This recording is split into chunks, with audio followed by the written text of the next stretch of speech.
Film dimulai ketika seorang penembak jitu bernama Swagger bersama satu rekannya yaitu Donnie, di mana mereka berdua tengah menjalankan sebuah misi perdamaian pada zona konflik di Ethiopia. Tepat di atas sebuah bukit tandus, mereka terus mengawasi pergerakan kendaraan sweeper dari pasukan pemberontak yang sedang melaju ke arah kamp pasukan Amerika Serikat. Jarak sekitar 2000 yard jauh di dasar lembah tentunya tak masalah bagi Swagger dan Donnie. Bahkan, disitulah justru ketangkasan mereka diuji. Perhitungan yang matang dan ketepatan memilih momen eksekusi benar-benar telah membuat pertahanan lawan berantakan. Seperti itulah kejadian pada siang itu. Hostile threat down, over.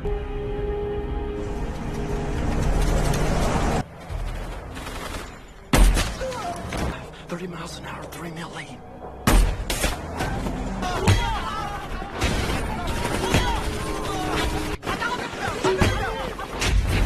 Namun entah apa yang terjadi, pusat komando tiba-tiba seperti menganulir keberhasilan Swagger kala itu dan bahkan langsung memutuskan komunikasi radionya. Keheranan Swagger semakin bertambah ketika sebuah heli datang lalu tiba-tiba kemudian menghujani mereka dengan tembakan. Padahal pihak intelijen tak mengkonfirmasi apapun terkait skema penyerangan lewat udara.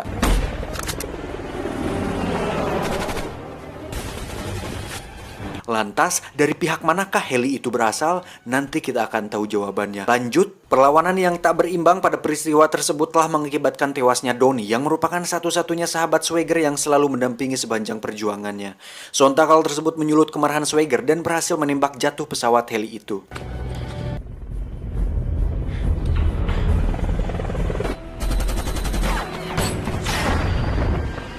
Tiga tahun kemudian, semenjak misi terakhirnya yang dinilai gagal oleh pihak intelijen itu, Swagger lebih memilih pensiun dan mengisolasi diri di sebuah rumah gunung yang jauh dari keramaian. Hari-harinya hanya ditemani seekor anjing kesayangannya yang bernama Sam.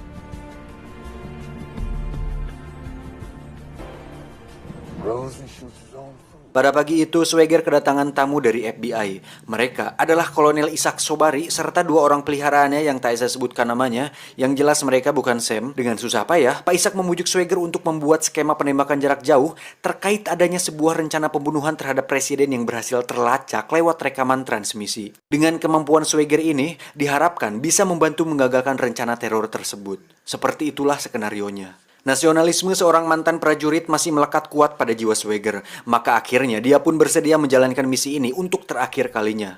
Namun sayang, sepertinya dia tak begitu menyadari adanya motif terselubung di balik rencana ini. Sekali Swagger, tetaplah Swagger, sang penembak ulung yang masih tak tergantikan.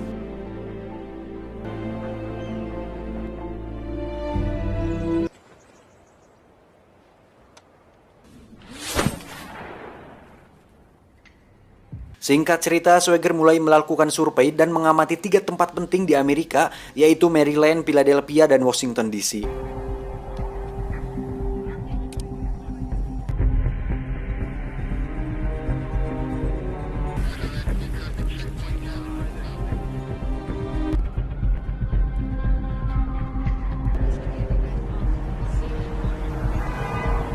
Dari mulai letak kamera pengintai, kecepatan angin, suhu udara, kelembaban, dan jarak tembak tak luput dari perhatian Swagger.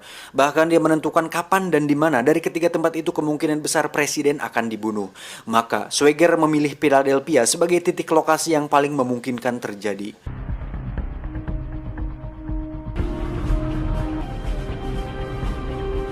Diceritakan 2 minggu kemudian, tepat pada hari kunjungan presiden itu, Swagger dibawa kolonel dan kurawanya memasuki sebuah gedung tak resmi yang kelihatan seperti ruko-ruko gitu. Dari balik jendela gedung tersebut, Swagger terus menganalisa dengan seksama segala kemungkinan terjadinya teror terhadap presiden. Di sisi lain, sebuah senjata otomatis seperti telah dipersiapkan kelompok rahasia dan mengarahkan larasnya tepat ke posisi presiden di mana beliau sedang berpidato di atas mimbarnya. Hinggalah tiba saatnya di mana Swagger meyakinkan kemungkinan terburuk akan segera berlangsung. Namun tiba-tiba, seorang ofisir polisi Philadelphia muncul dan menembaki Swagger dari belakang. Kemudian disusul dengan tembakan jarak jauh yang secara tiba-tiba justru mengenai kepala Uskup Agung Ethiopia ketika beliau mendampingi presiden di samping mimbarnya. Seketika massa pun berhamburan panik, spontan Swagger menjatuhkan diri dari jendela gedung untuk menghindari serangan opsir yang terus menembakinya. Namun sial, 2 butir peluru bersarang tepat di bagian bahu dan pahanya. Kejadian tersebut telah membuat Swagger sadar bahwa ini adalah murni jebakan.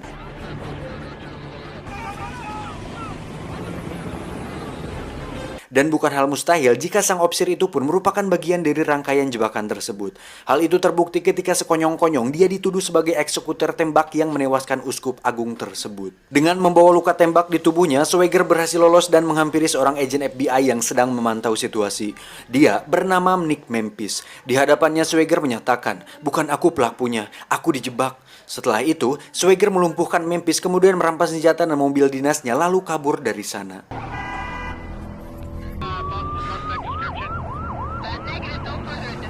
Sedangkan di gedung itu, mereka sibuk memasang senapan milik Swagger pas pada posisi di mana Swagger berdiri di sana. Sekaligus dijadikan skenario seolah-olah Swagger lah pelaku penembakan tersebut. Namun di sisi lain, kegagalan membunuh Swagger benar-benar membuat Pak Ishak Sobari geram. Tak lama, pemburuan pun digencarkan. Tim bersenjata profesional dikerahkan. Mereka yakin jika saja Swagger gagal ditangkap, maka lain lagi ceritanya. Dan yang pasti situasinya akan semakin buruk lagi.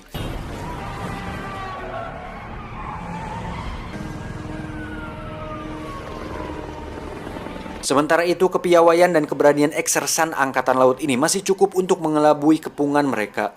Kemudian langsung menjatuhkan diri ke dalam sungai bersama mobilnya.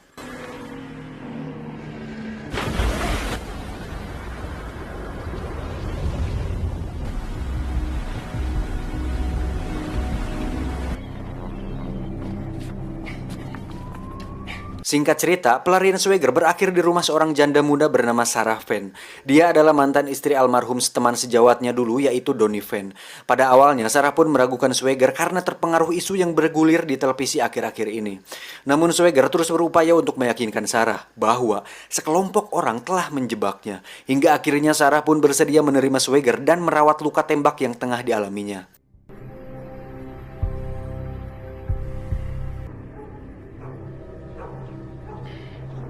Di sisi lain, sebagai agen FBI, Memphis tahu persis reputasi karir Sersan Swagger bahkan jiwa nasionalisnya yang sangat kuat.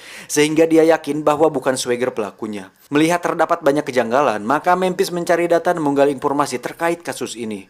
Namun sayang, segala upaya yang dilakukan Memphis ibarat ombak menerjang karang, semua kandas tanpa bekas, nihil tanpa hasil, anjing. Bahkan berujung pada sebuah upaya penculikan atas dirinya. Mantep kali kata-kata si pembuat narasi ini, bangsat. Di sebuah gudang pinggir sungai, Memphis diikat dan dihajar habis-habisan. Namun ketika hendak dibunuh, tiba-tiba Swagger datang menolong dengan tembakan jarak jauhnya.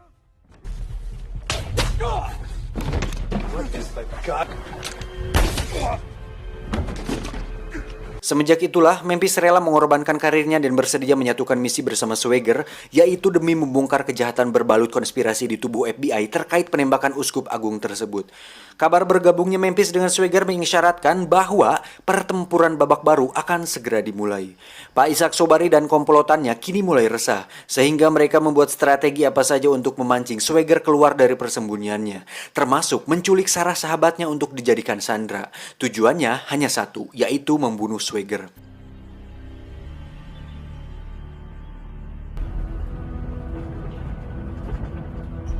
Sementara itu, Swagger ditemani Memphis sedang mendatangi seorang ahli balistik dan persenjataan terbaik yang tinggal di sebuah dusun terpencil. Tak disebutkan nama untuk perannya, namun kemahiran si kakek tua ini membawa titik terang dalam rangka membongkar tokoh di balik penembakan uskup agung. Berdasarkan data yang diungkap si kakek, ternyata pelakunya adalah Mikhail Zerbiak, seorang sniper bayaran yang kondisinya kini sudah lumpuh. Dengan sesama sniper yang terbilang handal pada masanya, tentu Swagger sangat mengenali sosok Mikhail tersebut.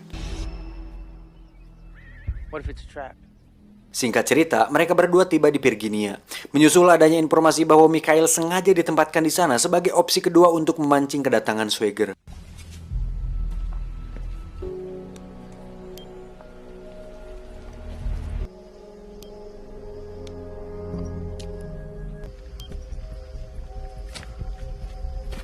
Saatnya tiba, Swagger langsung menerobos masuk rumah menemui Mikhail. Sambil mendorongkan pistol, dia menceritakan semua hal terkait penembakan uskup agung.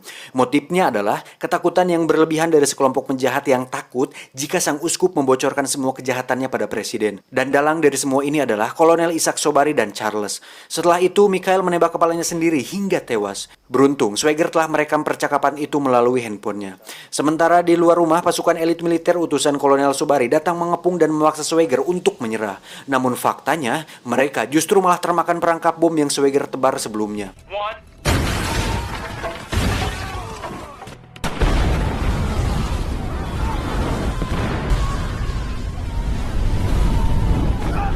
Untuk kesekian kalinya, strategi yang dipraktekkan Pak Ishak dan kawan-kawan ternyata tak mempan melawan kepiawaian Swagger.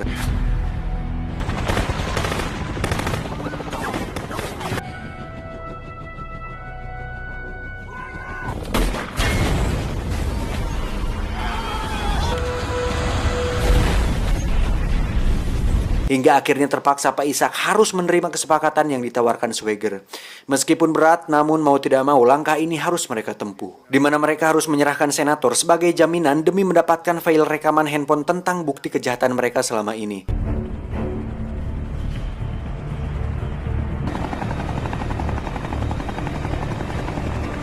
Singkat cerita, Pak Ishak bersama senator tiba di puncak gunung bersalju, di mana mereka sepakat untuk bertransaksi di sana. Watak penjahat memang maunya menang meskipun dengan cara licik. Mereka menggelandang Sarah Van menjadi bagian dari strategi mereka, bahkan memasang sniper di beberapa titik gunung tersebut.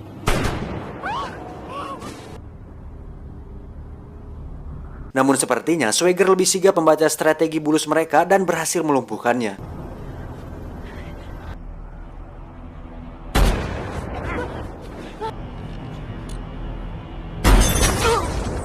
Situasi tersebut membuat si pengawal Pak Ishak teriak frustasi dan menantang Swagger dari kejauhan. Tak diduga, tiba-tiba bidikan jitu Swagger memutus pergelangan tangannya.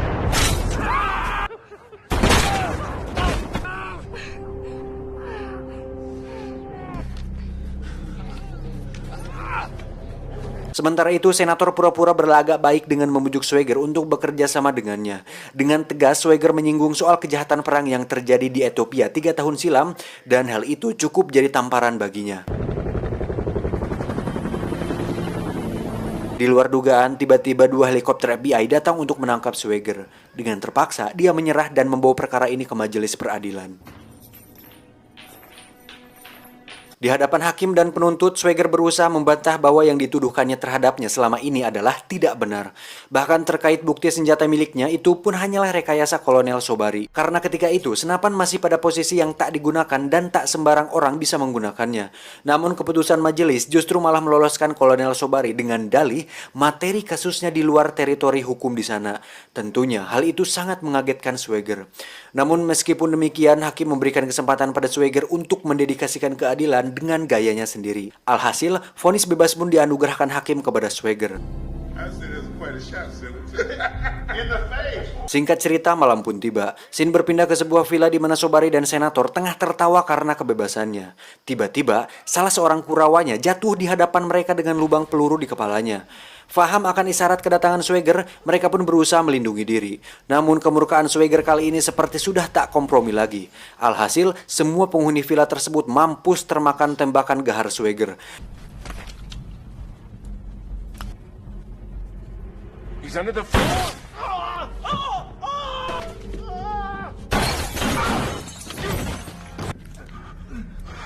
You out of your mind. Exactly. Tak cukup dengan itu, dia pun sempat membocorkan instalasi gas, kemudian meninggalkannya. Dan dalam hitungan detik, boom, hancurlah semua.